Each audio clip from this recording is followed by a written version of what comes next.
লক্ষ্মীপুরের রামগঞ্জে জমি সংক্রান্ত বিরোধের জেরে চাচার হামলায় সানোয়ার হোসেন নামের ওয়ার্ড জামায়াত সভাপতি নিহত হয়েছেন।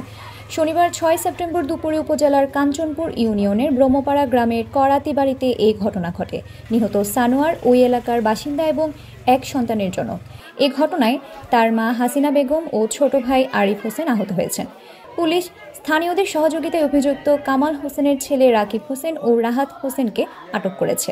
সানোয়ারের স্ত্রী আরজিনা আক্তার তন্নি জানান, জমি নিয়ে দীর্ঘদিন ধরে তাদের সঙ্গে চাচা কামাল হোসেনের বিরোধ চলে আসছিল।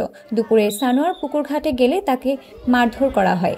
পরে চিৎকার শুনে তিনি গিয়ে স্বামীকে রক্তাক্ত অবস্থায় মাটিতে পড়ে থাকতে দেখেন। এ সময় কামাল হোসেন ও তার দুই ছেলে সানোয়ারের মা ও ভাইকেও পিটিয়ে আহত করে। আহত হাসিনা বেগম হাসপাতালের সোজা থেকে বলেন, কথায় কথায় আমার দেবর কামাল হোসেন আমাদের উপর হামলা চালাতো। আজ প্রকাশ্যে শাবল দিয়ে মাথায় আঘাত করলে আমার ছেলে সানোয়ার ঘটনাস্থলেই মারা যায়। এ ঘটনায় নিন্দা জানিয়ে রামগঞ্জ উপজেলা জামায়াতে ইসলামী আমির নাজমুল হাসান পাটোয়ারি বলেন, এটি একটি পারিবারিক দ্বন্দ্বজনিত হত্যাকাণ্ড। আমরা দোষীদের দৃষ্টান্তমূলক শাস্তি দাবি করছি।